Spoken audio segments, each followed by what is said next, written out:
Canadian? Yeah, this does. Beginning of my reproduction overhead.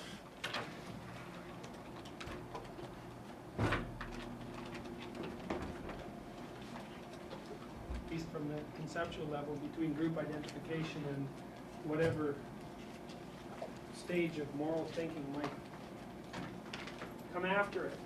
And the idea here is, well, you think of this initial stage as childhood, and that undergoes a forced, the presumptions of childhood undergo a forced disintegration at adolescence.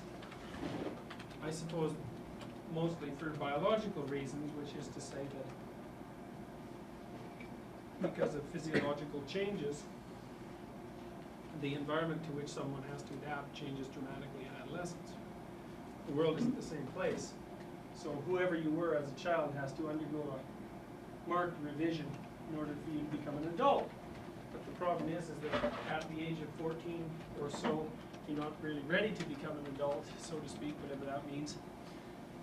And the intermediary process there is group identification. I was trying to draw an analogy between that and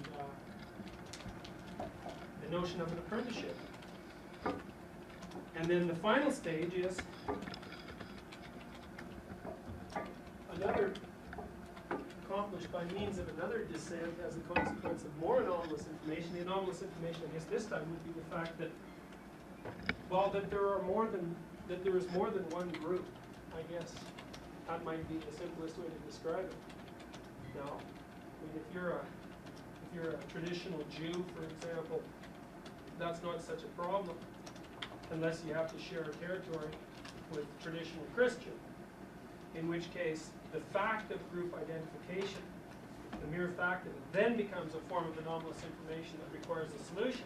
Now the solution can be obliterate your enemy, which is, I think, equivalent to denial of anomalous information, because the problem with obliterating your enemy is that you're making the a priori presupposition that all of the things that he had to offer you were worthless. And I think that's probably an error of immense size. The other thing is that just because you get rid of someone, you tend not to get rid of the ideas that they represent, right? Those ideas pop up again, sometimes in the form of schismatic movements within your own culture. I mean, if an enemy culture is being successful, that sort of indicates that it's come up with ideas that are good. And the chances are that you're not going to get rid of those ideas even if you get rid of those people. So it's a kind of a temporary solution at best. It might also be really counterproductive in the long run, because the things that your enemy knows might be things that you need to know, but maybe not right now. It's always possible too that they know some things you don't. So I think that there's anyways, I guess what I'm trying to say in a sense is I think there's an analogy on the socio-political level between the repression of enemy groups and the process of repression of anomalous information at the level of the individual. So that's an analogy that I'll make much more of in the last part of this course. Well, the question is, where do you go from group identification? And the answer to that seems to be that, well, the next stage, or at least an ancillary or auxiliary stage, is to note that there's a process that characterizes the construction of groups themselves, which is, I think, if you think your group is valuable, it's very difficult to make the claim that the process that made the group isn't more valuable. You see, you're sort of trapped by that presupposition right off the bat, so to speak. If your group's valuable, the process that created it is more valuable. I think that's a necessary logical conclusion. Now, I don't know if I told you this story before, but there's an interesting example of this sort of argument in the New Testament, which I actually quote later in this manuscript, where the Pharisees are attempting to trap Christ into saying something heretical so that they can throw him in prison or kill him or whatever. And he says to one of them, essentially, you're the sort of person who would have killed the prophets who constructed the group that you worship, which is really an immensely effective insult, and also absolutely true in that particular context. And the way, I don't remember which book that's in at the moment, but I kind of read that as the comment that more or less sealed his fate. It's such an incredible insult. He uses a variant of that as well, which I don't remember, but which I did quote. If you stay in here, which is your group identification, you forfeit this process. And the problem is that the process that constructed the group is more valuable than the group. So if you identify with your group as an authoritarian structure, then you necessarily sever your connection with the process that constructed the group, and that constitutes a form of spiritual death. So in terms of constructing the appropriate hierarchy of values, when you realize that there's something wrong with the answer of group identification to the processes of life, or to the questions of life, the next stage is to recognize that there is the possibility of identifying with the process. That's what this diagram is trying to represent. Now I would say in primitive, so to speak, in primitive cultures, the person who occupies this position is the shaman. They go through their own individual process of initiation that isn't necessarily group fostered. And I was thinking about that this morning. It's also the case that the shaman, this is interesting, the Asiatic shamans, for example, the Siberians, have a working vocabulary that's many times greater than that of their compatriots who aren't shaman, because they're the repository of the entire oral tradition of the tribe, and which means they have it memorized because they can't write. So it is the case that the shaman is not only someone who's an individual in the true sense of the word, being outside of the group, although a necessary part of it. He's also the master of the group to a much greater degree than any of the people who are normally identified with it. Well, that's a good lesson, because what it says is that to get here, you really have to have been there, which is something that I was trying to point out last week. That you don't get, like I think we think in the West, and this is one of the pathologies of primitive self-help psychology, that you can get from here to here. This is usually vaguely construed, without this, and without, of course, without any of these intermediary stages. And that's a big mistake. Because this is literally somewhere beyond this, and that means it has to be everything this is plus something else. So, okay, so you said in the class that we can pass on wisdom through generations, right? That wisdom can be passed on through conscious abstraction or whatever. Yeah, through a lot of different processes. So it seems that if it can be passed through the spoken word or through stories, it seems that people don't necessarily have to go through chaos to advance to another identity if this stuff can be passed on. Or go through mental chaos. Well, the fact that the information is there doesn't necessarily, as you're pointing out, doesn't necessarily mean that your contact with it isn't traumatic. I mean, okay, hang on. I have another diagram that will address that problem. That's a good point. It depends on the level at which the anomalous occurrence occurs, basically. And there are more and less traumatic levels. I mean, I tried to tell you a little bit about that before, the notion that, you know, if you're going somewhere and one of your ways of getting there is blocked, well, that constitutes an anomalous occurrence. But if you're going somewhere and then the place itself disappears, that's a completely different class of events. And the events in the first class, well, they're anomalous, and the events in the second class are anomalous, but obviously having to switch plans is nowhere near as traumatic as having to switch ideals, right? So you might think of that as a qualitative difference. It's not that simple, and we'll take a look at this. It's a tree. It's like the tree. You need to cut it at different levels. Right, right. It's very much like the tree. Okay, so this is what we were discussing last week. Now,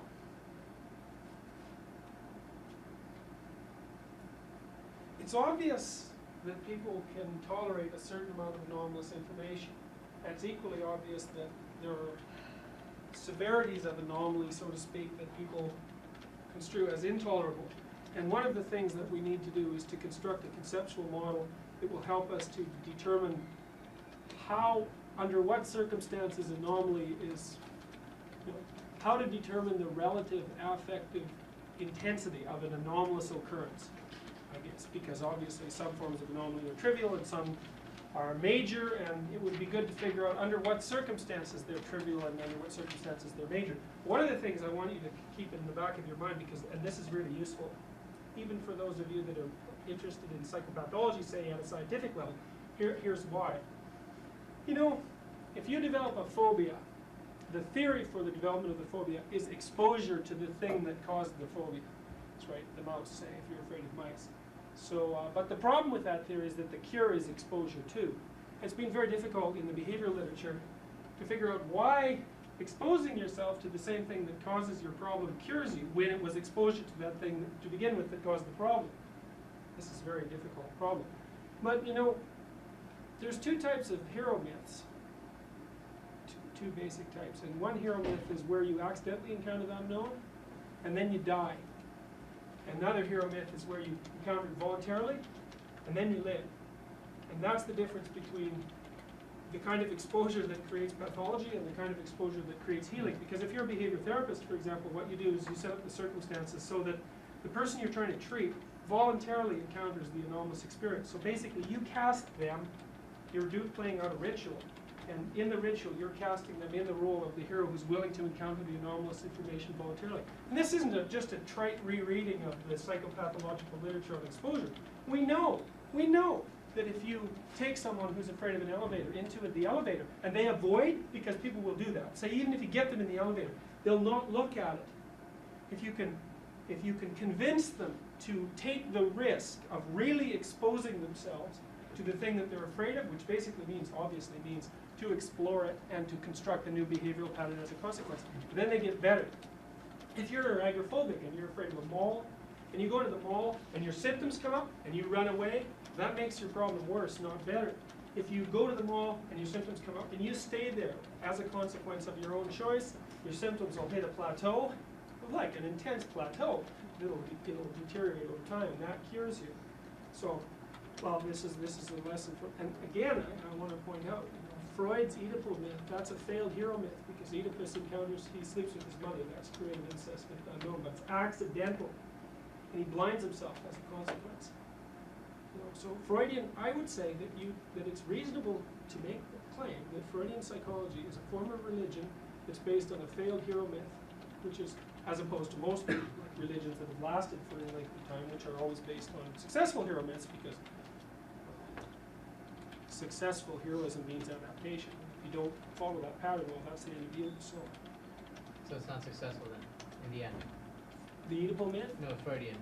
Well, I don't know what necessary conclusions you can draw from the fact that Freud picked the Oedipal myth and it's a failed hero myth. So you're taking different aspects of the Oedipal myth and Freud did? No, I don't think so. I don't think so, because like Freud thought that the Oedipal mother was the actual mother. But that's often the case for someone who's severely neurotic. Like let's say that But Freud was starting from an observation and then reason and then using an analogy. Yeah. He didn't start with the Oedipal complex. He didn't start with the Oedipal myth. No, he saw it played out in his neurotic patients' lives and then saw the story that, but he still said, and then saw the mythical story that seemed to map onto the experiences of the patients that he saw. But he did say the Oedipal myth, that's the central problem of life for Freud. That's the central problem of life. And it's universal for Freud. Every culture, in every culture, that's the central problem. Now that's been criticized on anthropological grounds, which aren't really relevant here. But I still think that it's more than just a historical fluke that things arranged themselves that way. Because you also have to realize that when Freud and Jung split, the reason that they split, for example, was on the question of whether or not religion served any useful function. Now Freud had taken a myth, well, that was a myth of failure in a sense, and said, well, that's, that poses the central problem of adaptation. So But wasn't it primarily the sexual aspect of that Freud? yeah, it was, but you see, the thing about mythology is that it represents sexual union with the mother. That's the incest motif. And Freud thought of that as something literal. He thought, as Freud tended to do, offered a literal translation of something that was symbolic. He said that's actually what it referred to. He was using a myth as an analogy, and he was taking the myth at a more Concrete level, which Whereas is what he Jung's- always did. Jung's approach would be to take Jung's Jung approach would be to said- start with the myth. Jung said sexuality in mythology was symbolic. Freud said symbolism in mythology was sexual. Can you say that again, please? Freud said that symbolism in mythology was sexual, and Jung said that sexual symbolism in mythology, the sexuality in mythology was symbolic.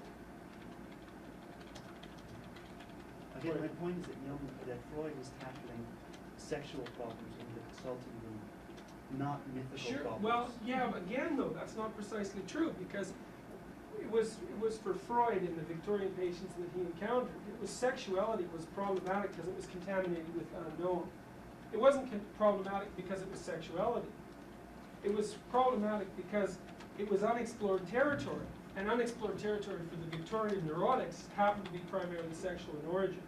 So he saw sexuality as the presenting problem, but it wasn't. It was unexplored territory that was the presenting problem, in the guise of sexual dysfunction. Now, unexplored territory in the consulting room comes in all sorts of forms, and it might come in the form of an unresolved relationship with your mother, who's a form of God, so to speak, when you're a child. And you could say that for the struggling neurotic, say that this is a person who has a dependent personality disorder, their struggle with the parental situation is an analog of the process of adaptation in the world. So the parents, like, when you're 25 or 30, your parents should no longer be parents. Right? They should be other people who you've had an intense relationship with, but who are other people. Your parents should be someone else by that point. If your parents are still your parents, then the battle you should be playing out in the world is still being played out for you in your family. And Freud's neurotic patients were like that. They never made it. They never made it out of here. They never made it to here, much less to here. You know, they were still struggling with, well, how do I deal with the childhood environment? The thing is that if adaptation, what we're talking about here is, as it certainly seems to be based in our most fundamental biological systems, then any concept, any story that you use to talk about it is on some level going to be talking about the same thing. I mean, so in that sense, of course they were talking about the same thing because they're talking about the most basic process. Right. That's a good comment. I mean, that is one of the characteristics of stories that Northrop Frye calls is it monotony? The fact that a story is meaningful on multiple levels simultaneously. Now, that's a perfectly good introduction to the next diagram here. Okay, you remember the old diagram. Well, you'll see the analogies here. You know which one I'm talking about. All right.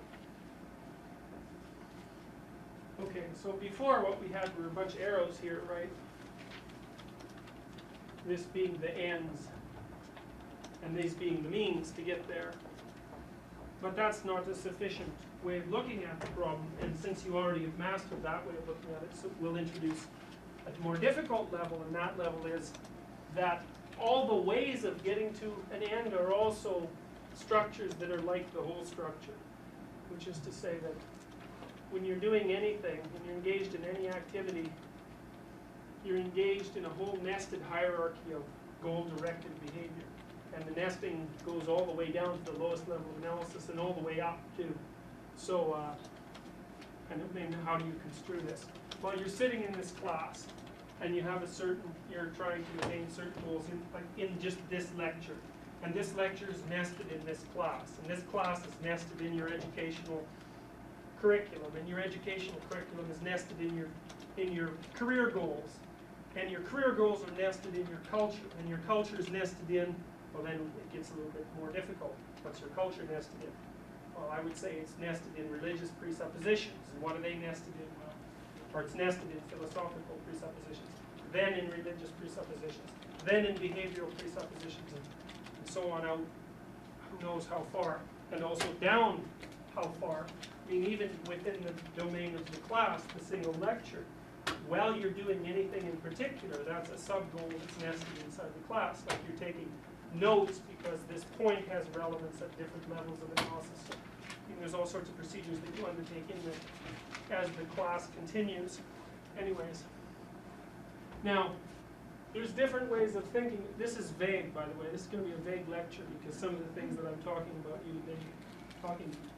with you about today, I'm trying to figure out because there were some errors in my original presuppositions. I'm trying to clear them up.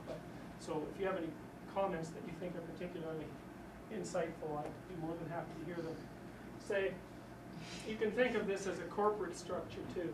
The whole corporation's going off to do something, and these would be vice presidents, sort of equivalent status, and then each vice president would occupy a domain. He has underlings, and they have their particular story to act out in the domain of the corporation, and they govern some other people, and so on and so forth, all the way down to the bottom level of analysis. And even a thing like the corporation, if you think of this as a corporation, or any other structure for that matter, again, corporations are nested inside a political structure that's nested inside a philosophical structure. I mean, that's why people, big businessmen are generally advocates, at least explicitly, of the free market, because their whole story only maintains its validity within the context of a whole network of philosophical presuppositions, right? So, and that's the case at every single level of analysis. And, I guess part of what we're interested in is like what's at the highest level of analysis, what's out there at the edge. I just wanted to ask you if you would point out where you're making corrections as you go along. So, If what? well, you said you were going to make. You said this would be a little vague because you're sort of making some corrections in what you would have initially thought. Yeah, well, this is slightly different than what we're basically dealing with chapter 4 here. I mean, the idea is not necessarily different, even though the diagram isn't. No, it's still, that's right. I'm still in the same ballpark. I'm just trying to. This is still the same. If there was anything Some of these radically things different, are I just a wanted to little make sure I different. noticed it. Yeah. Question. Does it necessarily have to be so hierarchical? What if you were simultaneously working towards two separate goals, or what if, could it be the good. case, that your religious story and your behavioral story, Are at odds? yeah, And then you're neurotic. No, I mean that. Yes, it has to be hierarchical. And all this has to be subjugated to, that's the question. What does it have to be subjugated to? That's why I put this diagram up. what is that based on? It doesn't seem intuitive to me that it necessarily has to be. Well, look, there's going to be lots of situations where you can have story A and story B, and they're going along in parallel, and there's no problem whatsoever. Just like there are lots of cases where culture A and culture B occupy the same territory, more or less, no problem. But then now and then a historical event will pop up, and that event points out those areas where those two parallel stories actually conflict. So, look, for most of us Westerners, so to speak, are the educated population, there's a conflict, I think, between how we act and our moral presuppositions and how we conceive of the universe from the scientific perspective. It's a big conflict. Well, most of the time it doesn't make any difference. But now and then it makes a big difference. And when you say that someone's psychologically integrated, or when you see someone who has an impeccable character, that might be another way of looking at it, what you see is the fact that all their stories make one story, because they're not working at cross purposes. So you can be operating in different stories, but they're not going to conflict somewhere down the road. Well, Or you've got some superstructure. if you're integrated, you have a superstructure that I think is relatively explicit, to which all your other ends are made subject, which is and then the question is, what constitutes the king? You can look at this at lots of different levels of analysis. Okay, you say, well, all your different motivational subsystems have to operate in harmony, right? So each of them has to take all of the others into account. The vice presidents? Well, that might be one way of looking at it, sure. I mean, I was thinking more in intrapsychically speaking. You have to eat, you have to sleep, you need social contact, et cetera, et cetera. There's all these basic preconditions for your existence that have to be met. Right? All of those, and you have specialized biological subsystems that are responsible for ensuring that one of those particular needs is met. And the way those systems ensure that is by, I think, by gripping your fantasy when something within you is out of kilter. So for example, if you're in this class, you haven't eaten for 5 hours, while I'm talking, intrusive thoughts about what you might eat afterwards are going to pop into the theater of your mind, because that's the subsystem that's responsible for maintaining your caloric intake is not being satisfied by your current state of goal-directed activity. Your job to adapt is to organize all those motivational subsystems into a unit such that none of them conflict, and so that all of them work towards the same end. So that all of them get what they need, while also paying attention to the fact that every other one gets what it needs. Now the same thing exactly can be said about your relationships with other people, because you could say, just as you have to take all of your needs into account, you're operating in a social environment, and to take all your needs into account also means to take into account the needs of everyone that you come into contact with. So it's also it is the case even that when you're trying to modulate the environment so that you get what you have to get, a lot of the environment that you're modulating is other people. So there's an isomorphism between the way you construct your internal hierarchy and the way that the social hierarchy around you is constructed. A necessary isomorphism. And that works all the way up. Now the Mesopotamians, they asked the question, who should be king? And on the mythical level, that means who should determine destinies. And what that means is how should behavior operate, under what aegis. And the Enuma Elish, which is their creation story, says all gods should be subordinate to Marduk. And Marduk's the god who goes out to the unknown and creates the world. And that's what this diagram is about. That's right. That's your group identification. So that's a provisional answer to the problem of adaptation. The question is, though, what should everything be subordinate to, including your group identification, which is your particular solution to your motivational problems? Well, and that's everything should be subordinate to the process that generates new information out of the encounter with unknown and updates known territory. That's, okay, so then to get right back to your question, all your stories should be arranged in a hierarchy such that the highest story is allegiance with the process that engages in creative contact with the unknown. And to the degree that that's not the case, then you've deviated from the path. So, for example, there's another New Testament story where Christ says it's more, he's driving on a cart with a rich man, and the rich man says, what do I have to do to get into heaven? And Christ says, we have to sell everything you own. And all the disciples are just flabbergasted by this. You know, they don't like this. They say, well, if that's the case, there's no hope. No one's going to do that. And then Christ says, well, it's easier for a camel to go through the eye of a needle than for a rich man to enter heaven. Now, the reason for that, it has nothing to do with money. It has nothing to do with money. It has to do with the relative importance of goals. He says, because this young guy is so preoccupied with his wealth and maintaining it, which is this, that he won't risk this to do this. And so, all that story is pointing out is that if you want this and you won't risk this to do this, then you don't get this, which is what you really want, even though you don't know it. Because your money is just a proxy for that. It's false security. There's a copy machine right outside the door. If you could loan me that for 1 second, I'll make a copy for everybody. Okay. I think we could write notes on it, and it would be helpful. Okay.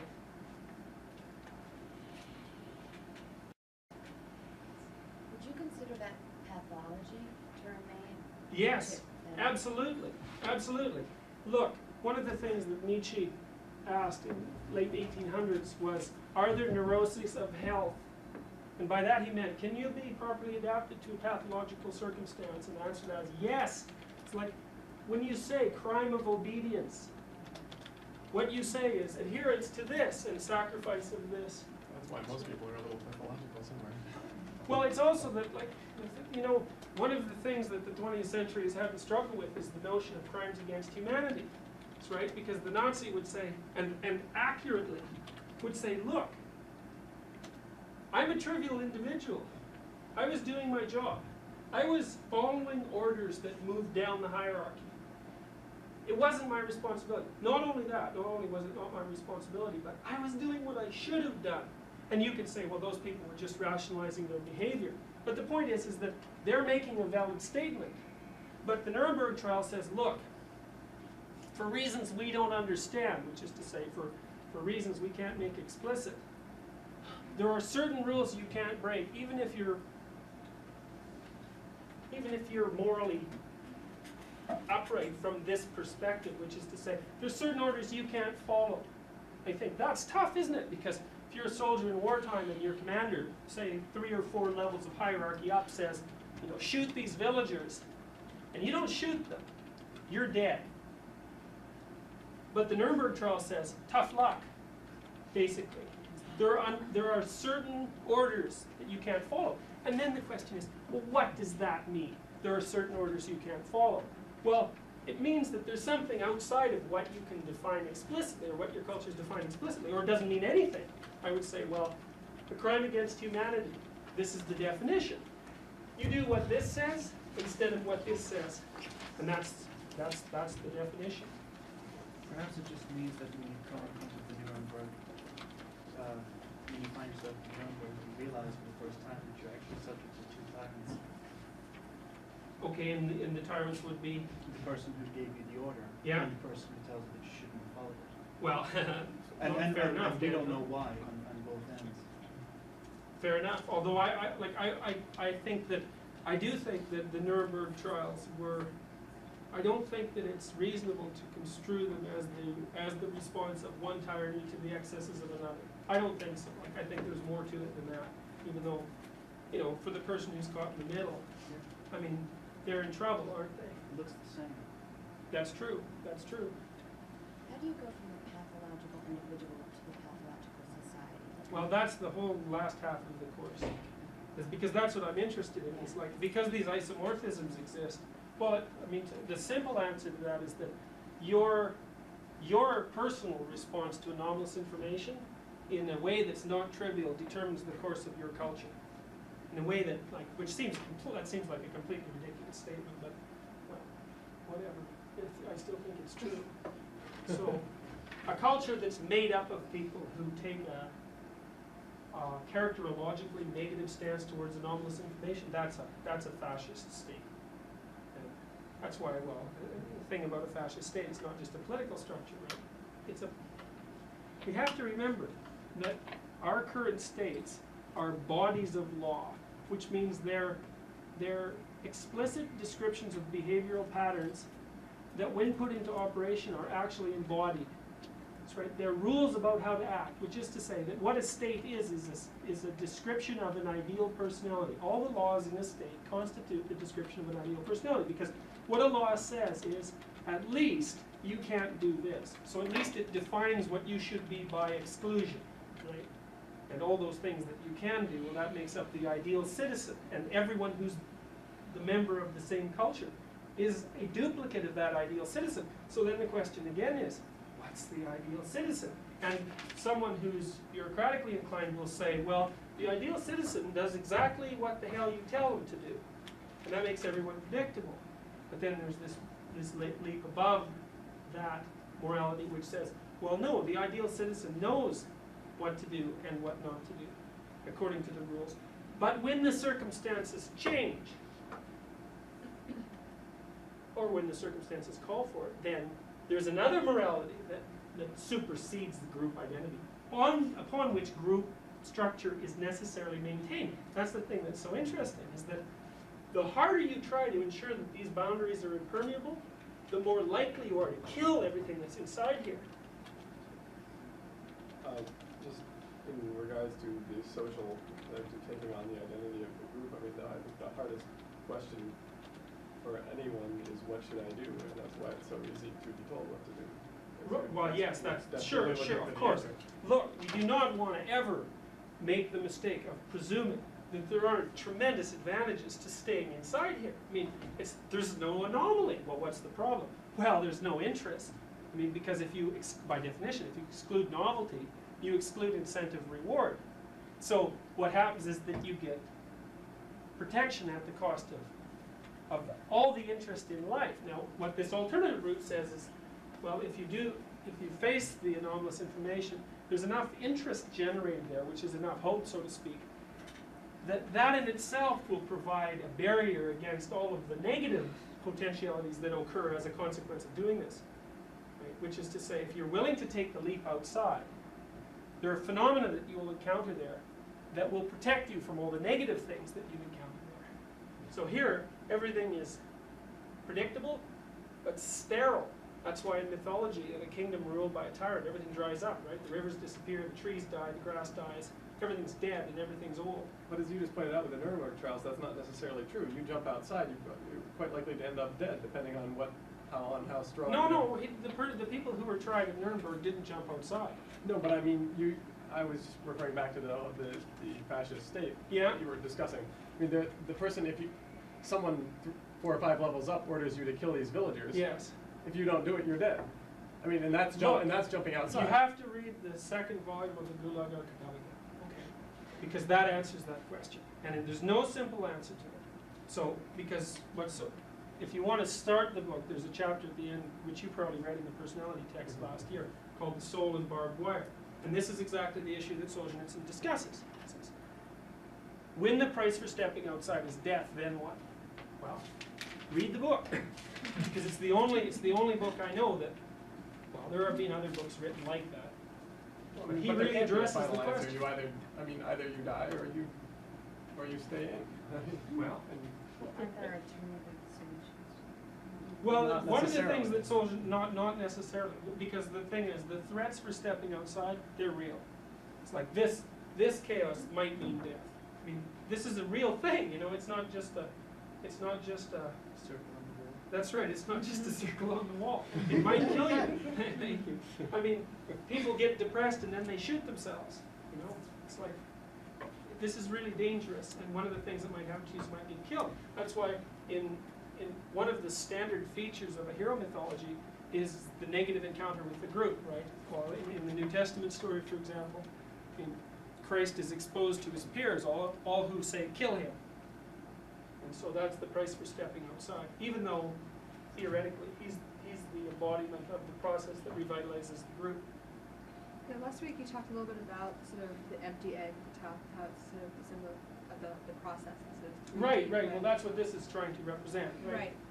But what's the motivation for confronting that which might kill you? And I feel like that's just sort of, it needs to be sort of like what characterizes that empty egg up there? Like what is it that motivates someone to step into chaos?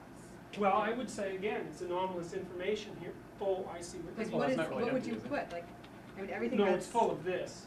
it's But- full, But why? what characterizes it? Like what, like you say anomalous information motivates a movement. Yeah, well, you know, the simple answer to that is faith. One of the things that Jung said that was useful about a religious tradition and the use of religious traditions in psychotherapy is that if, like, prior to the dawn of empirical medicine, a medical personality, if you were suffering from a particular disease, would tell you a story about a god who had the same problem, and your mythical participation in the adventures of that god would constitute a curative ritual. Some of these rituals are very, very elaborate. Now, you could say that the purpose of a religion, in a sense, is to provide you with a body of images that describes how this process works, and that points out, in the sense, that there's a light at the end of the tunnel. And its identification with that image can sort of provide a barrier against all the chaos that's outside of the group. Right? So that's what identification with the central figure of a given religion, that's what that's supposed to do. So it's almost, look, here's an example. Vampire movie. Vampires hate crosses, right? A vampire is a symbol of the unknown. There's some sexual contamination there as a general rule too. But it's a night creature. The sun destroys it. And you can be protected against it by, well, the cross is one of the things that works in horror stories. And a frequent occurrence is, you know, this vampire is after a priest, and he holds up a cross and it's glowing away. And the vampire is like, he's out of there. And then the priest gets afraid, and the glow goes away, and the vampire eats him. Or whatever, it doesn't exactly eat him. It's the same notion, it takes his blood away. Well, anyways, that was the best answer I know to that question. I think, okay, so the first thing I want to say is that, so you called the second oval up there, identification with the group. Right, that's Um, adolescence. Okay, that's adolescence. Yeah. Now, you said that even when you try to be an individual, you're still part of a group of people who think that they're individuals. So I would say it would be possible to think of the top oval as the identification with a group whose main motivation is the process. Yeah, Right, because I okay. think that's still possible. And the second thing I want to say Yeah. is, what is it? That's a perfectly reasonable way of looking at it, although it's a group composed of people whose job is to revitalize groups. So Right, it's right. not a group, it's a meta group. And this is a meta group. Okay. And no, this is an important point, because one of the things that I brought up yesterday, or last week, was there's two types of primary philosophical question, in a sense, about morality. First question is, what is the good? And that's a question. But then there's a meta question, which is, what is the nature of the process that provides answers to the question, what is the good? Now, a group answers the question. So, what is the good? Being a Nazi. What is the nature of the process that allows you to answer the question, what is the good? Well, that's identification with a metagroup, and a metagroup is the group of all individuals whose job is to revitalize the group. So, I think that is possible to identify with that. Okay. fine, fair enough. The second thing I want to say is that I don't think that it's possible for everyone to attain that level. Although I'd like to, I don't. What do you mean not possible? So I think that some people, temperament-wise, are not. So you say that the top level. No, the monsters you encounter are exactly your size. Right. But, right. Okay, right. So, But you've said that shamans. You said shamans are people in that upper oval, right? I would say that's Okay, so now, yeah. the Mayans and the Aztecs believed that not everyone could be a shaman. That's true. That only certain people with this certain unconscious, a certain unconscious strength could be one. And so I think that some people just have Okay, again, I want to It's go. unrealistic, I That's think we would reach the utopian state. well, that's a perfectly reasonable objection in a sense, but it's also the case that heroism, in a sense, occurs at different levels of Very true, analysis. right. So I want to show you another diagram then. And, oh yes. Okay. Oh, well, here, let's do a simpler one first. So there was this idea, right? That's how your plans are actually organized. And under some circumstances, you have plan A or plan B, and they're both more or less, one is as good as the other. That doesn't really work, but it's a reasonable way of, because almost always, you do plan A because it's better than plan B, at least you think it is. So it occupies a position that's higher up in the hierarchy, and you'll shift down to plan B if you have to. So that's where I've kind of said, well, you have two alternative plans. And this would be the representation where, well, no, it's only one plan that's nested. Because ultimately, you can only do one thing at a time. I mean, just That's the behavior. problem. That's the problem. That's right. That's actually why we have interpsychic conflict, I think. Because we have one output apparatus and a dozen input apparatuses, and only one gets control at a time.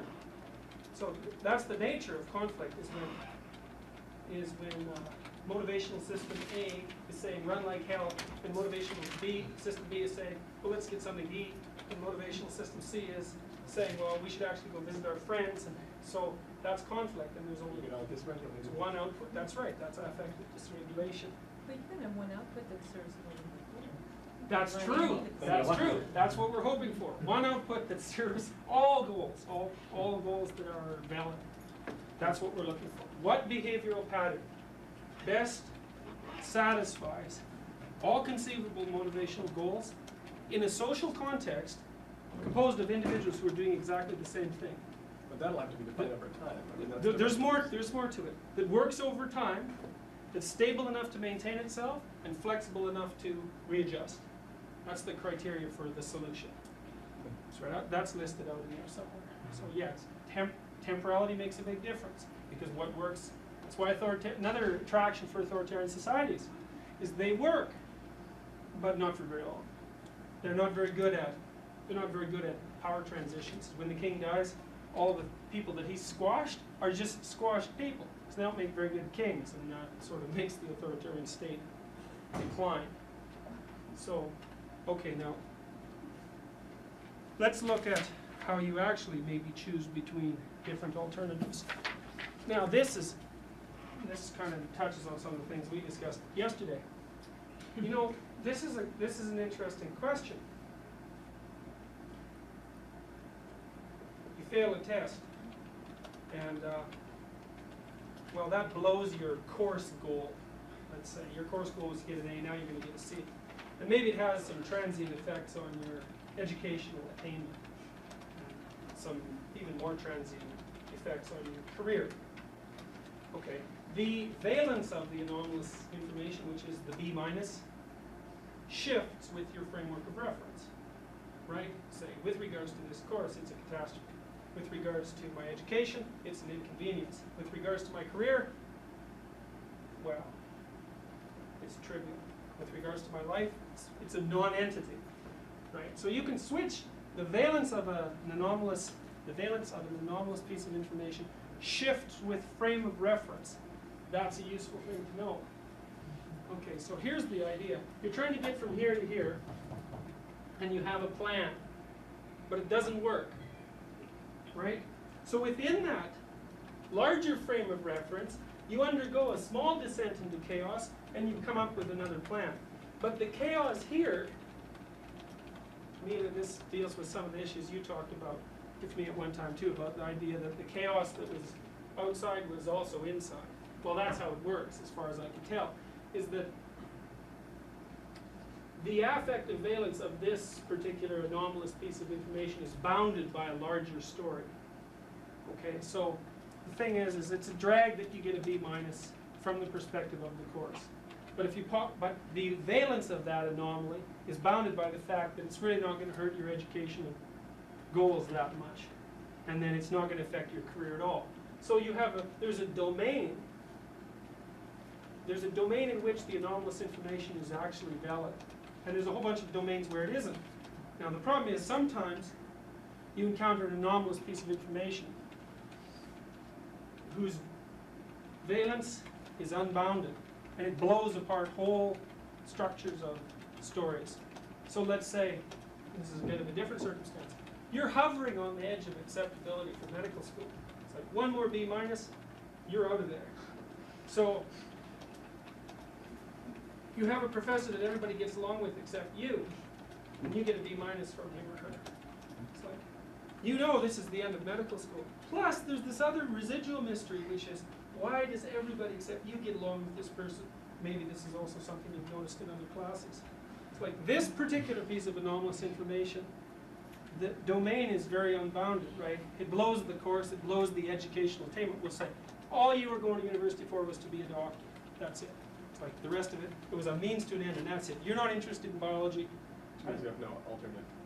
That's right. You don't have any other legs to stand on. That's right. You've sacrificed your own interest even, which is a dangerous thing to do, in pursuit of this bounded domain of stability. That's gone. Well, then you have a piece of anomalous information, that's here, that just blows whole sequences of stories, and you're depressed. So, and the larger the area, like, well, inside each of these, right, these are the turtles all the way down, and the world is built of turtles, and the turtles go all the way down. Yeah. Anyways, the broader the domain that the anomalous information destroys, the more of your life falls into pieces. So that's why, well, you can think of it in terms of group behavior too. To the degree that you and I share a goal, a threat to that story will unite us as a group. So let's say the Republicans hate universities. We both like universities. Well, therefore, for the purposes of that particular event, we constitute a group. But if the Republicans hate, let's say we go in the university administration, the dean hates science but really likes the humanities, and you're in the humanities and I'm in the sciences, well, we're two different groups all of a sudden. That's right. The anomalous information has a different valence for us. Our goals determine which are, because we've identified with the group, right? Our goals are going to determine the valence of the information, also who constitutes the valid group. that this is easier to understand with regard to goal-directed behavior, getting in a medical school or Yeah. anything like that. There's some kinds of information that can plunge you into despair that don't seem to be directly related to any plan of action. For example, if you were to lose your mother. Okay, next diagram. No, this is really The good fact is that because there isn't any action that's not goal directed. that's right. That's the brief answer to that. Look, what this story does, what a story does, literally, is provide all the events that you encounter with determinate significance. And they're all construed, the significance of any event is construed with regards to its perceived relationship to a goal. Okay, say that it's the loss of your mother. That doesn't seem to affect any story that you can, say, put your finger on. Okay, well then the question is, look, this is tough, this is a really tough issue. I'm glad you brought it up because a lot of the stories that we participate in aren't explicit. We can't state what they are. Now, look, for example, I made the case, and you can think about it if you think this is accurate. You take something like the American Constitution. Okay, that's an explicit body of rules that defines a state. So that's a bounded domain, the state. But it's predicated, in the first of that chapter I pointed out that Kurt Godel said that any system that's internally coherent and complete is necessarily predicated on presuppositions that can't be proved from within the system. Okay, he's talking about this, I think, this infinite regressive systems. Say, well, you can look at Euclidean geometry as an example of this, right? You accept the first 5 axioms, then you're in the story and away you go. But you have to accept those axioms on faith. And I would say, well, those axioms are actually nested in another story. And that story in turn is nested in another story, and so on and so forth as far as you want to look. Now, the American Constitution, for example, is predicated on natural rights. That's how I read it anyways. And natural rights are a brief description, some explicit, some implicit, of what it means to be human, or what being human means. It means lots of things. It means that you're equal before God. That would be the most fundamental presupposition. And that's a weird question. That deals with your question to some degree about the capability of everybody to get to that highest level of achievement. Well, the Constitution is predicated on the notion that everyone has that capacity, everyone, universally, equally. Or everyone has the capacity to follow the hero path, but not necessarily to go to a certain level. That's true. Look, the level of the activity is individual specific. That's why you have individual interests, right? That's what makes you individuals. Those things that appeal to you and your domain of competence is unique. But still, the capacity to engage in this process at some level, we don't care what the level is, as long as you're identifying with the process, you're identifying with the process. Anyway, it's back to the idea of the Constitution. Well, so it's predicated on these presuppositions that I think have religious, they're derived from religious presuppositions, especially the idea of equality of all individuals before God. Like that idea is, in its explicit form, that's 2,000 years old, and that's it. Before that, it sort of hung around. The Egyptians thought that the higher level aristocrats were perhaps equivalent to the pharaoh in terms of their potential for immortality. But it wasn't made explicit until about 2,000 years ago. So it was implicit. So it was the kind of story, before it was explicit, it was in some other form.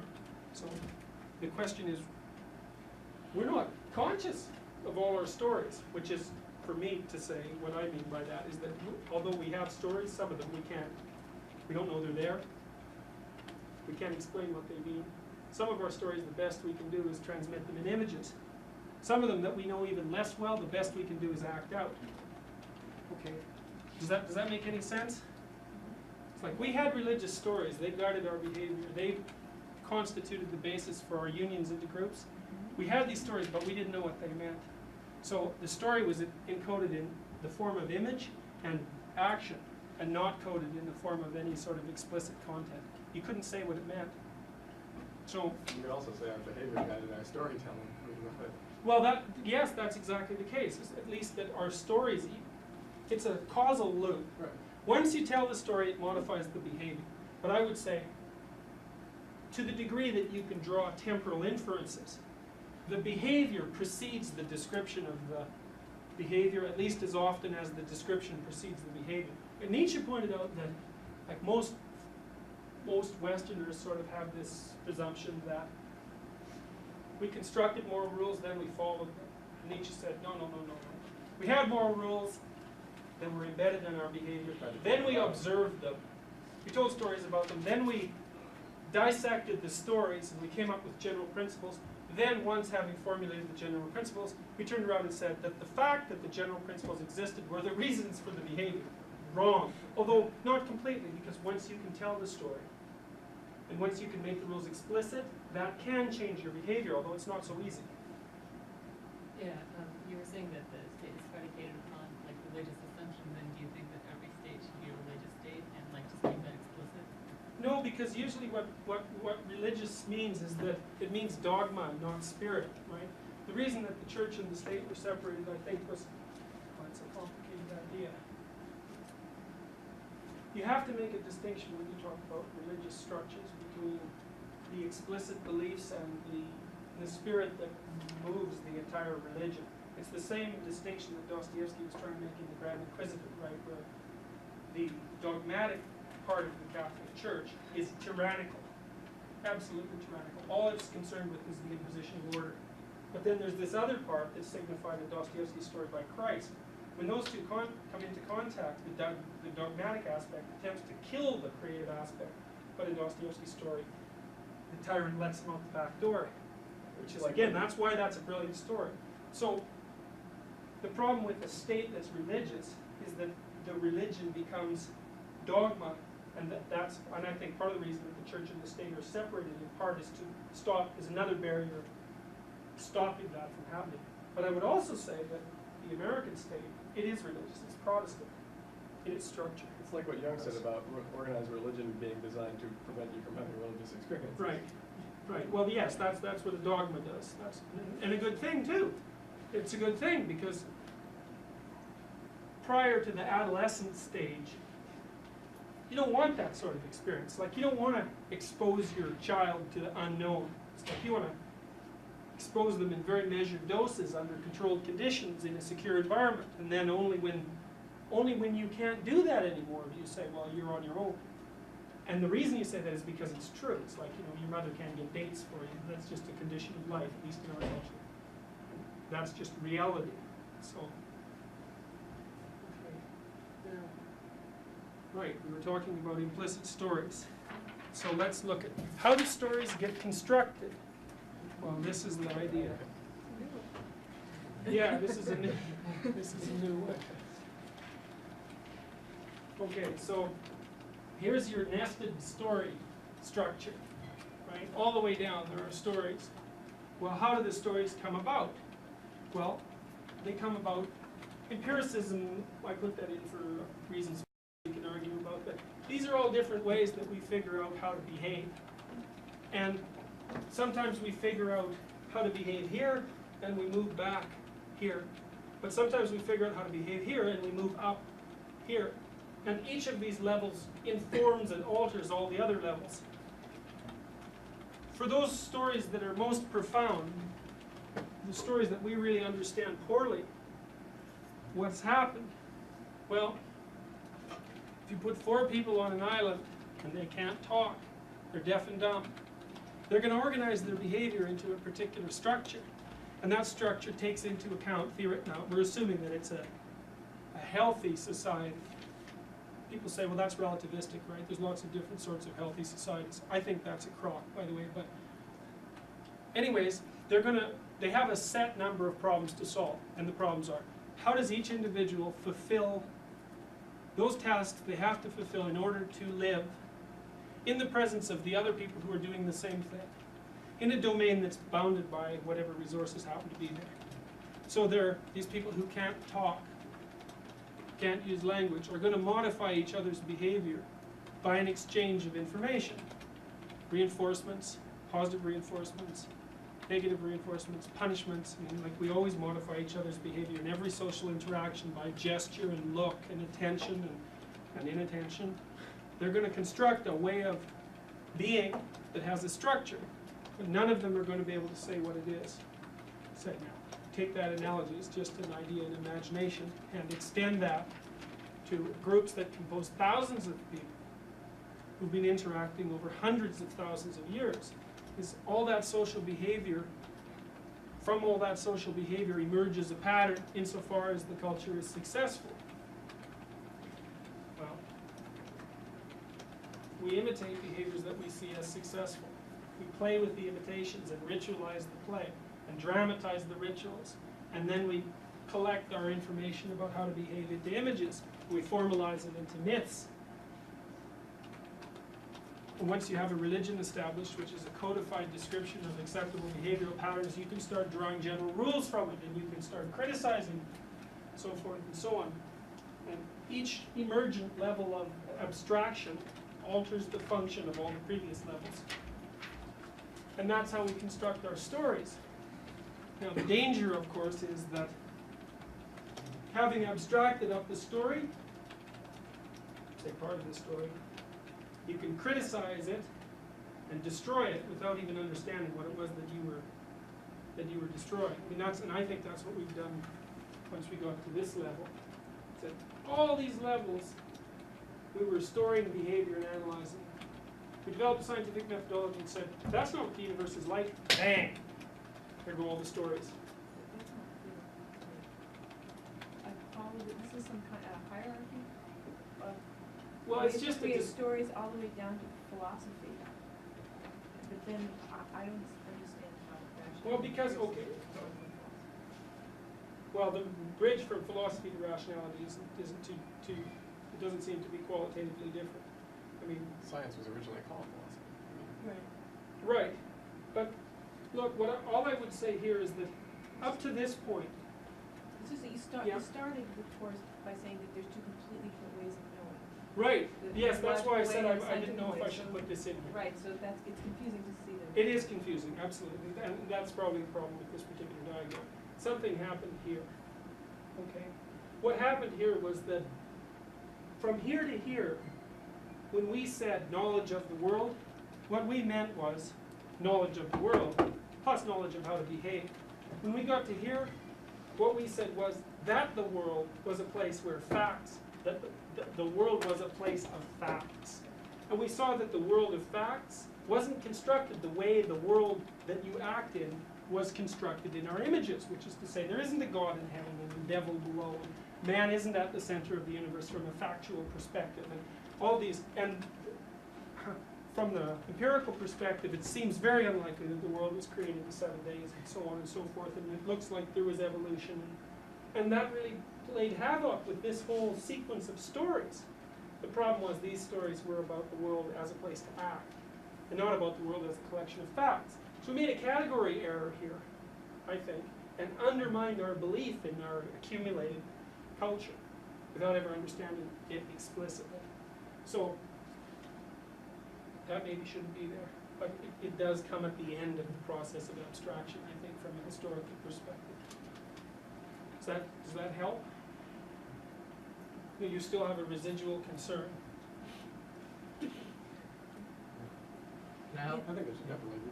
I think the empiricism that you have there is not the empiricism that everyone else thinks. It's empiricism that you think. It's an empiricism that you would like us to attain.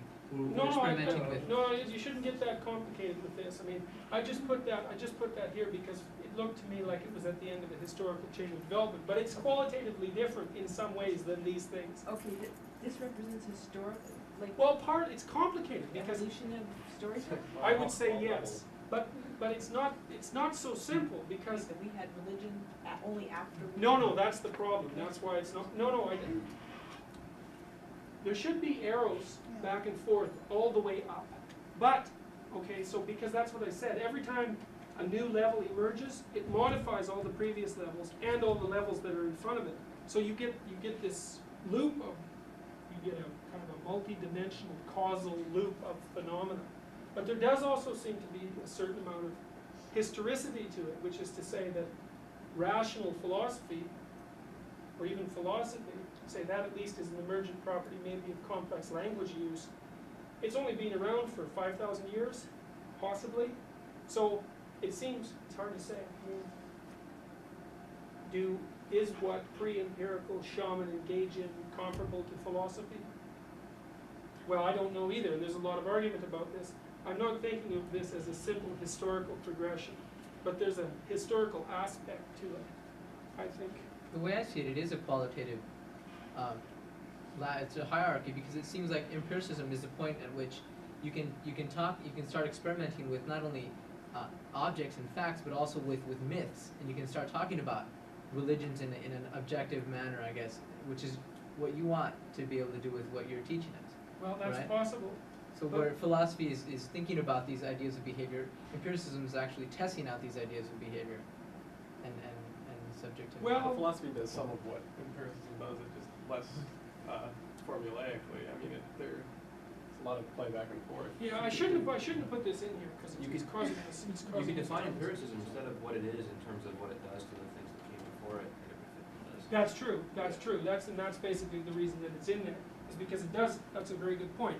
It has an effect on, because each of these emergent abilities has an effect on everything that goes before them, and empiricism has a dramatic effect on our ability to believe the stories that were constructed up to this point.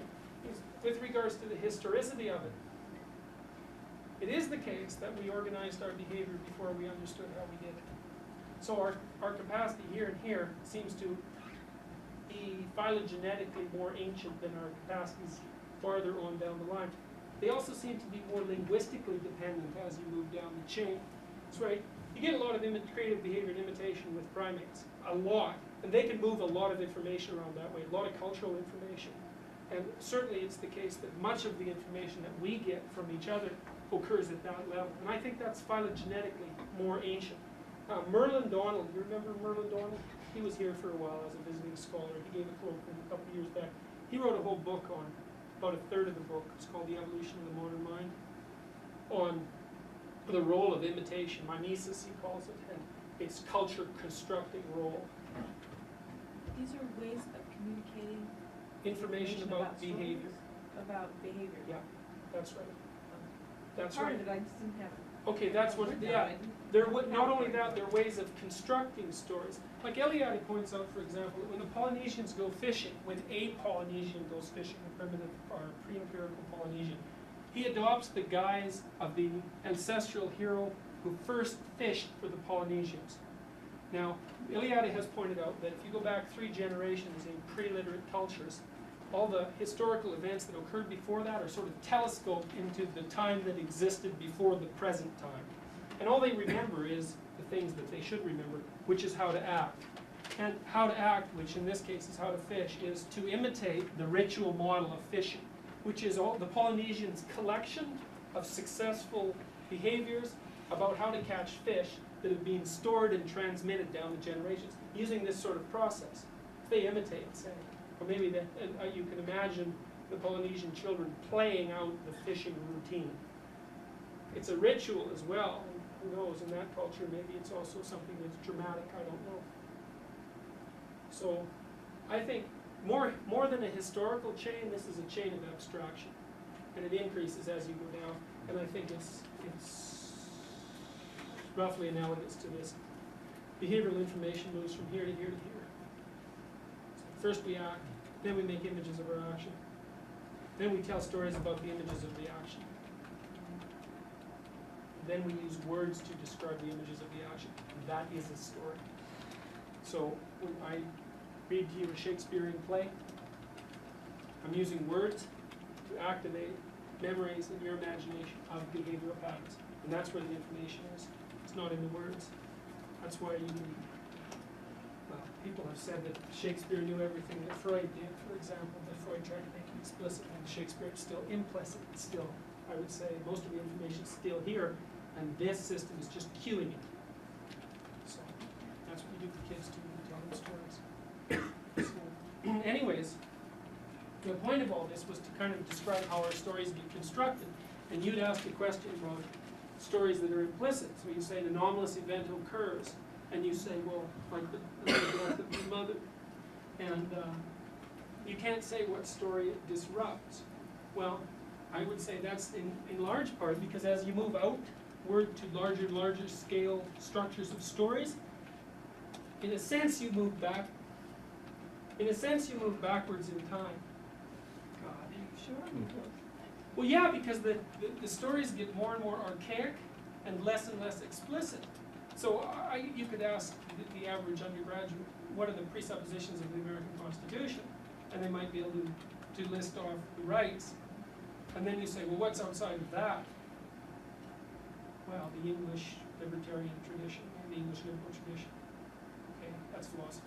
What's outside of that? Well, then what? Then what? You might give the answer, well, it's the Judeo-Christian culture or the Western tradition. Okay, things are starting to get pretty vague at that point, you know, which is to say that the outer levels are still mostly implicit. And then the question is, what does implicit mean? And I would say, well, what it means is that the information there is still lodged mostly in image and encoded in behavior, but not explicit. So, here's another example. There's a group of 2-year-olds, pre-verbal 2-year-olds, quasi-verbal 2-year-olds. They're all acting in a very complex manner. And you go in there and you study them. You're trying to derive rules like Piaget did for their behavior. You list all these rules. Say, the children are behaving according to those rules, which is wrong. They don't know the rules. They can't say them. Now, if you say they're behaving to rules, what you're saying is that there are rules that can be followed but not stated. The rules describe the behavior, isn't that what? Yeah, but okay. Not the children are following the rules, but the rules Okay, describe. fair enough, and I would say, well, that's what we're doing too. The rules describe, our rules describe our behavior, but the behavior precedes the rules. So, in what form are the rules if they're not explicit? Like the children are acting out patterns that you can use words to describe as rules. Where are the patterns? Where are the patterns coming from? And what are they? Like, where are they? Well, they're certainly in the children's behavior. So I would say they're coded in their procedural memory. How'd they get there? Well, the children watched their parents act and imitated and played with the imitation. Plus, in their social intercourse, not only with their parents but with their peers, their behavior is constantly being modified by the exchange of reinforcers. So that constructs a pattern, which you can use rules to describe. You can use words to describe, or you can tell a story about the child's behavior, which is what you'd very like to do. You know, so you spend all day studying kids, and you went home, you'd say, I saw the cutest thing today. Then you'd tell this story, and that would be a way of getting the information about this behavior up a few levels of abstraction. You can codify it too. I'd say you're engaged in this process. So, anyways, as you go out levels of analysis, you go back in time, that's one way of looking at it. You also move from the explicit to the implicit, increasingly. So when you say an anomalous event occurs and I can't identify the story it affects, I would say, well, it's having an impact at a story level that's not explicit. So at some level, we're not aware of what our ideal future is? Absolutely, absolutely. It's unconscious. It's coded in these images. It's coded in the myths. We're not aware of it. We're just telling stories about what we do. Well, and we're acting it out. We're acting it out. But look, if let's say you're severely psychopathological, and you go and you see a psychologist and you say, this is my ideal future, but this is always what keeps happening. Well, I would say, there's no isomorphism between what's happening here and what's being stated here, which is to say the person's actions act out a story that the person does not know explicitly. Which is why Jung said, you should know the myth that you're living. The myth operates here and here. And McClellan has noted the same sort of thing. I think it's something that's very much analogous. He says that, that's why he looks at the thematic apperception test. Your explicit statements about who you are and what you want do not match your episodic representations. And if you want to predict behavior, this is McClellan's point anyways, you look here, not here. So when he's looking for things like need for achievement, which I think is really interesting because that's hero analog. Cultures that have a lot of need for achievement like themes in their children's stories have higher socioeconomic status. And that's because those are hero myths that are coded here. People act them out. They're taught to the kids. It's all unconscious. Then the question is, what does unconscious mean? This is what it means. It's coded in behavior or it's an image. It's not yet explicit. So this is also a way of trying to address the idea of the collective unconscious in a more differentiated manner. Say what it might be. So back to my mother. Yes. If that has an enormous impact on anything of my entire life, Let's, although, it takes all the energy out of your actions. right, although in no explicit way I can't tie it to any particular thing. There was nothing that I was going to do before that I can't do now, Right. or that I shouldn't do now, because it still serves the purpose that it was Can't going talk to to your serve. mother. The goal is a state, which implicitly includes your mother. The goal is a state.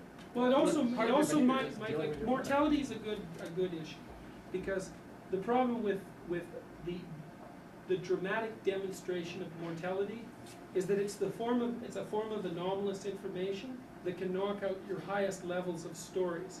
But I hardly think that the severe repercussions are because I'm faced with my own mortality. I would say that this more particularly that the severe repercussions are because the story that you've been telling yourself no longer maintains its validity in the light of an event that's that dramatic. And I would say because that's an indication that the story you've been telling yourself does not include the fact of mortality as a constituent element and is therefore vulnerable to that as an intrusive event. Which is to say, you don't have a story that makes sense out of mortality. And most of the time, Like, Shelley, go ahead. okay, I was just gonna say, also, I think a mother is a culture. A mother is a guide for how to behave in the face of anomalous information. That's certainly the case often as well. So if you lose a mother, you've really lost your means of knowing how to behave Right. in the face of anomalous information. No, that's a You lost the perfect. process because you can't go back to your mother and find out how to deal with new information. Possibly. Well, here's an example. That's a very good point, and that's much simpler than the way I was going about it. Agoraphobic women often experience a dramatic loss in the pre-developmental period of their pathology, and agoraphobic people, I think, are people whose stories have collapsed completely. What is agoraphobic? It's basically fear of leaving any place that's viewed as secure. So it used to be called fear of open spaces, but it's more like, it's fear of being away from security, fear to venture out, fear of being away from hospitals or doctors or actually figures of authority is really what it boils down to. So you're a 45 or 50-year-old woman, your husband dies. Your developmental history is you're a dependent child, you married at the age of 17, you relied on your husband to make your decisions, and he's divorcing you. It's like, what's happened is your culture has disappeared because your mode of adaptation was anomaly, what does my husband think? So it's recourse to authority. So there's a little authoritarian drama going on in your family, and the tyrant and the king just died while you're out there on your own. So you can have anomalous information that pertains either to your specific goals or means or to your story, your process. Under what circumstances? But I'm not clear. In other, if either, and I haven't lost my mother, but Yeah, if either it's a huge, but a close friend of mine just did. yeah, So either it's a huge impact because there's some super story implicit in which having your mother is a big part, and you Right. don't realize this. So Yes. you've got to find that story somewhere. yes. Or you've lost your mode of adaptation, which is That's another possibility, yeah. right, which is the process. So your ability now to It's a take process, anomalous yeah. information and then reintegrate is you feel you've lost that Right. ability because you've lost your mother. Right, well, Your mother that is represents literally the case with children, right? If they lose their parents, it's like, because their mode of the childhood mode of adaptation is authoritarian, more or less. It's like, if something anomalous happens, I ask mom and dad, and they tell me what to do. So when you lose a parent at that age, you literally do lose your process. It's an authoritarian process, but it's necessary mostly at that stage. I mean, kids do some exploratory activity of their own too. But- Authoritative or authoritarian. Yeah, well, I was just speaking roughly politically. It's like, it's like, there are different modes of adaptation. 3 of them, actually, I think. One is recourse to authority. One is decadence, you just give up. The other is the pattern that we're trying to outline. And societies waver between the first two. It's like, sometimes the solution is authoritarianism. There's too many refugees. Let's close the borders and enforce uniformity. Or our culture's threatened by forces that we can't tolerate. Well, we'll just give up and perish. And I think that's what happened to the ancient Romans, for example. It's like when they were finally overrun, they had an army that was perfectly sufficient to repel the invading forces. they ate too many gods and died of indigestion, basically. So, then the Taoists would say, well, if your culture's out of whack, it's because there's too much chaos, or there's too much order. There's too much yin or there's too much yang. You have to put the balance back in. And then the proper mode of adaptation is walking down the line. So, and that's another example of what we're trying to lay out in this. Can I just say something, make a comment on this mother thing? It seems to me that what this is to say, this whole picture, to put quite simply, is that we are creatures of habit. And your story, which is the domain of the known, includes, well, is really everything that is experienced, which includes all of your history. And your mother is one of the most fundamental constituents of your entire history. So even if it doesn't have anything to do specifically with any of your higher level goals, it's still blowing holes in your story, which dysregulates your Yeah, in emotions. some of your stories, for sure. Like I mean, the story because about going home for Christmas to visit your mother, for example, is pretty much, that's And pretty much the older the gone. thing that's there, the larger, the more trauma it's going to cause when it's gone, because the more you count on it. I Right, think. the more you depend on it, absolutely. That's C, because the question we're trying to answer is, here is what can you depend on when there isn't anything to depend on? Right, it's like That's the the island. issue. If you lose a little of the coastline, it's not so surprising. But if something drops out of the middle, it's very peculiar. Just to make a comment on what we were talking about last week about the possibility of sexual differences. This bit about the mother kind of reminds me of that. It seems to me girls do tend to go from here to here without descending to this level quite to the extent that males do. Therefore, the death of mother seems to have more of an influence at times on, like, the adolescent female than on the adolescent male. Well, Because there's like I less said, emphasis on the I've never really thought about, I've never really considered the possibility of sex differences in this process. I mean, I'm sure that there are sex differences. Well, I'm not even sure about that, but there Think may of what be. that'll do to your diagrams. All right, so, what do you say? You said there were 3 modes of Yeah. adaptation.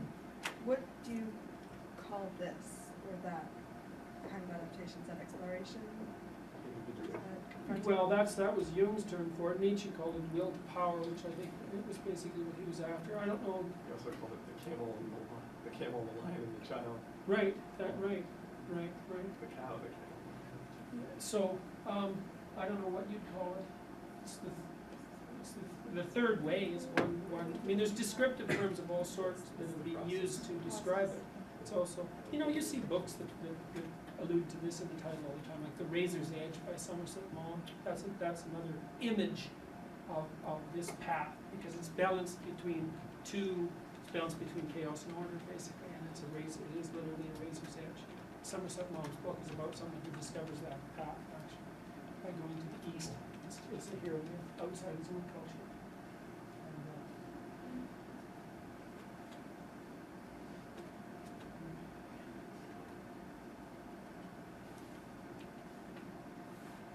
Now, I just want to think if there's anything that I wanted to talk about today that we didn't actually get at. So what's to sum up? Well, I wanted to show you the notion of these nested stories. And also to introduce the idea that anomalous information can occur within any bounded domain. And it has a range of, that's something that's very interesting. It's like George Kelly said, constructs have a range of convenience. It's also the case that anomalous information has a range of effect. And there are occasions where you encounter a piece of anomalous information that might take decades to wreak its havoc on all the levels of analysis that it's actually challenged, because you have to figure it out.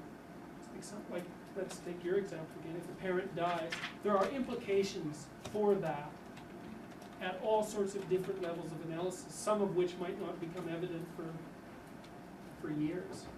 So the story I was thinking about this more particularly is, well, both Nietzsche's notion of the death of God.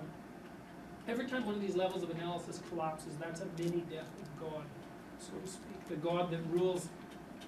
The ancient Romans, they used to think that every different room had a God.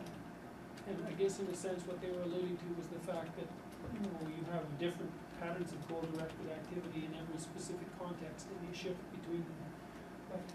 And I read you that that Indian myth the other day about the endless cycles of embedded creation and destruction, and that's what each of these stories goes through this process of descent and reconstruction at every different level of analysis. When you encounter something really anomalous, then it blows, who knows how many levels of your story. That's the thing, I guess the only way to think about that is in terms of the contact of cultures that had heretofore been isolated. Right, so their whole developmental history has been separate, then they come together, and it's a terrible catastrophe usually for, well, it's a catastrophe or it's a tremendous opportunity, it depends on the circumstances. So, with regards to motivation for social conflict,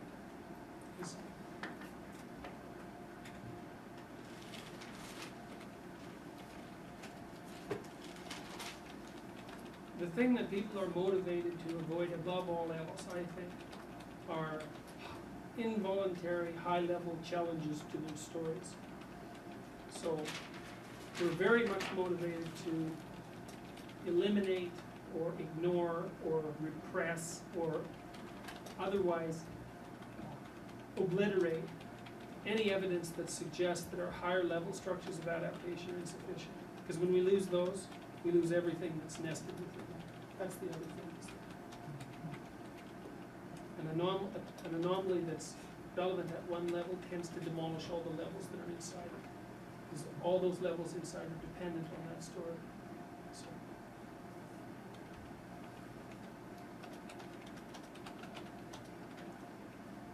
Okay. Next class, we're going to talk about some of the ways that anomalous information manifests itself. And the easiest way to conceptualize that is that anomaly can occur at any of these levels of analysis. So the mere presence of someone who behaves differently, for example, can constitute a challenge to the integrity of your stories. The stories that someone tells, that the foreign tells, that's another example. That would be here. Alternative myths can wreak havoc on your culture, and that's certainly the case. When you think about that in terms of the clash of religions. New ideas can blow your stories. And anomalous information comes in all of those guises, and there's stories about that as well. But there's stories about its appearance in each of those guises. So we're going to talk a little bit about how anomalous information manifests itself, and then the course switches into the last half, which is much more focused on the role of the individual. So we have time for 20 minutes worth of discussion today. If men and women do behave differently, then the procedural matters are different, and their stories are different, Well, But at the same time, there are individual differences. I mean, every individual's episodic memory is different and procedural memory is different. yeah, well, I think it's the gender roles in the West are becoming more amorphous. But in many cultures, there's a strict distinction between the sexes. There were Native American cultures where the men and the women spoke different languages. So it depends on the culture, but it's certainly, and there are many cultures where women, that's the case, where women had a domain of activity that was their sacred domain, and the same with the men. And there was no cross talk to speak of. Women tended to the traditional domains of women have been cloth making, pottery, and agriculture, which are three non-trivial domains, and they tend to be, yes, of course, absolutely, of course, yeah. I was thinking of more specifically cultural issues. So, and then I would say, well, yes, they're procedural memories. Well, just to a certain degree, there'd be differences there in terms of their habits. Isn't the Demeter and Corey story pretty different from the hero story? Well,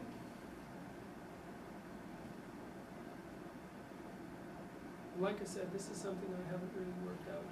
Because I don't know, a lot of the feminine images in mythology seem to me to be representations of the unknown rather than representations of the individual. And like Newman would say that, well, the feminine consciousness construed as the hero is masculine symbolically. it has nothing to do with gender, except, I suppose, perhaps that the Aztecs, for the Aztecs, a woman who died in childbirth went to the same heaven that warriors went to if they were killed in battle. Well, so I would say even there, and that's pretty much pure imagery, that even the most biological aspect of woman's role was construed as heroic in that particular case. So as equivalent to war, to battle. Well, what about the idea that the myths that are part of our culture, such as Disney or some of the ones you showed us, have this sort of Prince Charming figure, and it sort of identifies with the hero that goes out and conquers, slays the dragon, does whatever, for the princess, or rescues the princess. And so that people will identify along gender lines, that men are taught to identify, or boys are taught to identify with the prince, and to what extent women are taught to identify with the sort of the Barbie doll or the princess or the sort of well, this is an female unresolved issue. It's like, I think one of the reasons that fairy tales tend to and this is a nice idea in light of the Aztec notion, that fairy tales tend to portray women, say, as dependent. So for someone to rescue them. Well, I would say the reason for that is because, this is my own personal interpretation, is that in more traditional cultures, which I would just say are cultures that don't have access to reliable birth control, women are necessarily put into a dependent position by their biology. And the notion of heroism that those tales sort of portray is voluntary acceptance of that role, and voluntary acceptance of the necessity for a protracted period of dependence. And it's reasonable to construe that as a form of heroism. So that's why the Aztecs had this particular attitude. So biology, Freud said biology is destiny. Well, that's true and not true. It's not so much destiny when you have the birth control pill, but without it, there's a big chunk of destiny there. So, and it's voluntarily facing the things that have to be faced, that constitutes heroism. So, but, I mean, I don't know how that applies to our age when we're in an age of birth control, when still the men are taught to be heroes and the women are taught to be first saved. of all, there hasn't been enough time for our stories to be changed. And second, in many ways, things haven't changed. Like if you have a baby, there's a year, it depends, you can do it lots of ways. You can put the baby in daycare, and well, that's a solution. All that means is that the dependency stage is transferred to someone else. It's still there, it's just being moved, usually down the socioeconomic ladder. But anyways, if you don't choose that, you have a 1 year period where there's something that's absolutely dependent on you to the degree that it'd be really useful for you to be able to be dependent on someone else. So to the degree that child rearing still is a feminine role, and I think it's going to be a long time before that changes, if it ever changes. Who knows what will happen. The notion of voluntary dependency still has an aspect of truth. That's how I look at it. And it's dangerous, like there's lots of people who've wanted to rewrite fairy tales, because they have sexist themes. But Shelley pointed out something interesting in her last essay. So the three little pigs, they keep building houses and they get stronger and stronger, and the wolf blows them down, but finally they build a stone house or a brick house, and the wolf climbs through the chimney, but he falls into a pot of water, and then the pigs cook and eat him. Well, Shelley's pointed out that in the sanitized versions, the wolf just pops down the fire and he cinches his tail and he goes back up to the chimney and he gets away. But she pointed out that, well, the fact of having constructed this fortress in the proper manner allowed enough of the external unknown, symbolized by the wolf, to enter so that it could be prepared and assimilated. Now you think, oh, this is a violent story, the poor wolf. Well, it's like you're thinking here about something that's all encoded here. So you mess around with it, you say, well, it'd be much nicer if the wolf got away. All right, fine. But there's no story there. It's like the reason you build the stone house is so that you can cook and eat the wolf. Well, you lose the graphic imagery, you lose the story. And that's the problem with messing about with traditional tales. I mean, I can understand why people want to do it, and there's lots of traditions perhaps that aren't so beneficial. But it might be good to understand them before they're transformed. The other thing is that we do not have an answer to the question, what constitutes a valid feminine idea? Well, just about the feminine part, I wanted to say, it seems to me that what the feminine counterpart of exploratory behavior is endurance of the unknown, rather than exploration of the unknown. Females, through myth, are taught to endure. Not necessarily dependency, I don't think, but just to endure it, to sit there and write it out. And it seems to me that in fairy tales and in mythology, that's what the poor females have to do. They don't get to actively explore the unknown, they just endure it. And that's how they become heroines. Because the thing is, if you have a problem, there's two things you can do about it. You can either change how you act or change how you think. Right.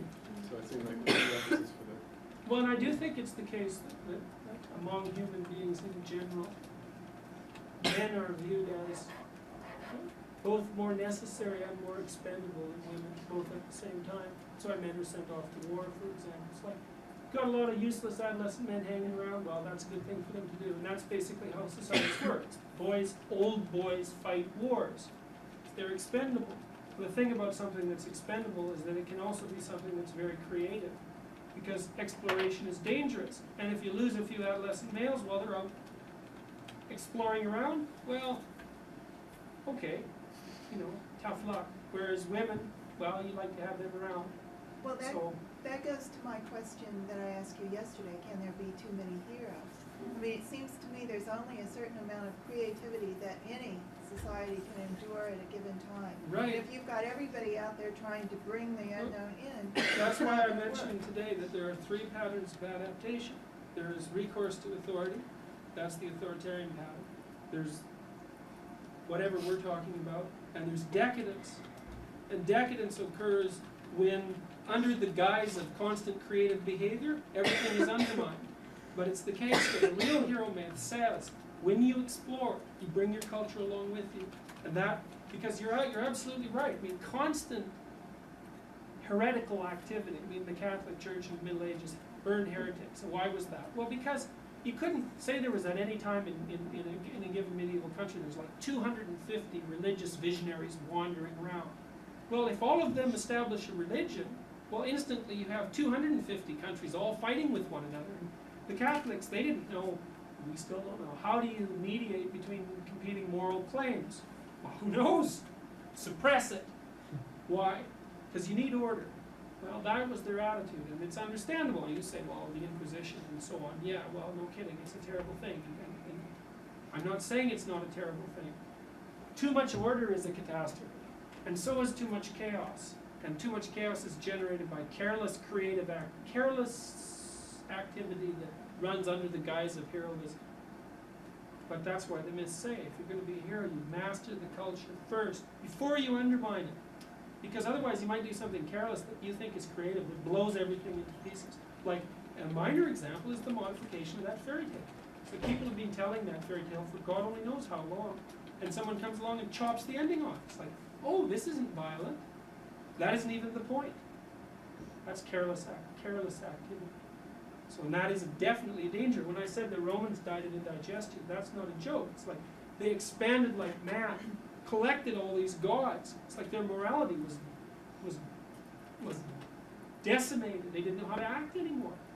So, and Nietzsche, that's a Nietzschean thing, says the modern European is full of undigested cultures. So that's why we're at war with ourselves. We don't know how to act. I think also, like, historically in cultural constructions of gender, or being a woman, the woman is simultaneously like the mother and the witch, or like the source of all things, and yet the unknown. Right. So it's interesting to look at the woman and say, how she sees herself or how she sees her own story, because yes, she in one respect she is the source of all things, and the other respect she is danger. And you can look like culturally, like when you talk about the Inquisition, like at that time, the women were all being called witches, because basically they were trying to uphold like the tradition. So they were all witches, doing these crazy rituals, and they were the threat, they were the enemy, they were the unknown. Whereas like, and the witch is something, historical, like throughout, history, the woman is witch and pure danger, and, just a lot Yeah, well, of. that's the split of the archetype. The archetype of the unknown is feminine, and femininity has two aspects, positive and negative. And positive in medieval culture, that was sort of wrapped up in symbolism around the Virgin Mary, and the other half of it sort of occupied this territory of the witch. That was, so, well, I guess I'm just reiterating your point, and the mythology that applies to females is very complicated, because you have all these different aspects. The embodiment of the unknown, plus the capacity for heroic behavior. The embodiment of the creative unknown, plus the capacity for exploratory behavior. And those two things are hard to mediate. Yeah, because they're two stories that are very different. Yeah. The woman tells her story, the story that she's a mother, the source of all things, and that she's a witch, and she has to integrate that because you have to understand herself from her stories. I mean, when you're when women were separated even during menstruation because they were thought to be dangerous or impure, they had to incorporate that into who they were. They were danger, they were this, they were that. So there's two different stories, and I think that's ultimately like the historical problem of understanding who you are as a woman. But the male also saves you and kills you. I mean, the fact is that all three pieces of the entire world, the known, the unknown, and the thing between, both save you and kill you. Right. So everyone's That's right. got, That's right. everyone's That's true. got That's true. the double. That's true. To what extent do the extent that we take into account that the stories, even the stories about women, they all get passed down from the perspective of women? Well, I don't know how true that is. I suspect that, I doubt that it's true, because, well, here's an example. If you want to predict the educational status of a child, the best predictor is mother's level of education. Father's, of the two parents, father's level of education does not correlate. And Although it correlates with the mother's level of education, so it kind of well, depends yeah, on but how you. that's true, but it is not anywhere near as good a predictor for the child's development as the mother's level is. So, and I think it's reasonable to say that in large part, women are the primary socialization agents, at least they have been historically, for the first 2 years, 3 years, maybe even longer than that. So, like, plus I also don't think that women's role in history has been nearly as subordinate as people generally claim. It depends on your standard for defining subordination. I'm not saying that that at every level of analysis functional equality reigned, because that's not true. But I also think that women had a tremendously potent impact on the course of human development. Their contributions in agriculture, for example. So, I don't really think that we live in such a male structured universe. Like the fact, for example, that men are always sacrificed in war is one example of that tends to be overlooked in peaceful times. Because women are always sacrificed at home. Well, Big problem. Sacrifice how? Eaten and killed. yeah, well, fair enough. I mean, there are problems in gender relationships and in adaptation everywhere. In peaceful times, maybe men have the upper hand, but in war, well, the situation, at least historically, has reversed itself. So, But in Greek societies, like such as the Athenian, like the men directly voted to take themselves to war. So, I don't know, while women did have a powerful role, historically, it was through the perspective of male written history, or male tradition, and just like looking at the ideas of freedom and slavery, like women were sort of developed the idea of freedom because they are the ones that had sort of the suppression of the slave, but had the possibility of achieving some kind of freedom. So I think women have been powerful, yes, I agree with you, but I think they've been written into history from a male perspective, and that could be. Yes, or women have had a huge. their influence. story has been written by males. So. Well, the Yes, thing it is, would stories have- are written by people who have leisure. That's right, and when you are part of child care, Right. you don't have leisure. Especially if that also shortens your lifespan. Yeah. So women's influence may be large and implicit, but the stories and the ideals are all explicit. Nietzsche said that one of the reasons Western culture was so pathological was because its philosophy was written by bachelors. It's a good observation. I mean, it's a good observation, but it does take leisure. So now you don't get a cultured class without leisure. And what we've been saying all day is that stories aren't just explicit. I mean, just as much as your story is not more so is implicit as it is explicit. Well, that was part of my confusion because we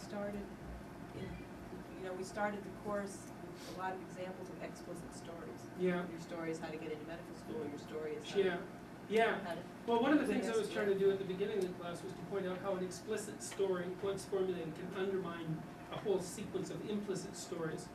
And that's really the notion behind the conflict between the empirical viewpoint and the mythological viewpoint. So the empirical story is really explicit. You can grasp it with words, it's very logical, it's coherent. Once you accept it, it's hard on these implicit stories. I've been thinking about, in 2 seconds, why it is, I'm a singer and I see a lot of homosexuals in the art scenes and stuff like that. And I was wondering why does it that they tend to, a lot of them tend to go into the arts and are very successful at it. And I was thinking that maybe because they are forced to, a lot of times, to partake in a group that they aren't necessarily a part of, or at least forced into heterosexuality as adolescents, and then have to fight out of that, have to have a really huge internal struggle if they ever do make it out of it. And then at that point they're able to add more to the group through things like art. Unleashing creative processes. Sorry? That's what builds up creative ability.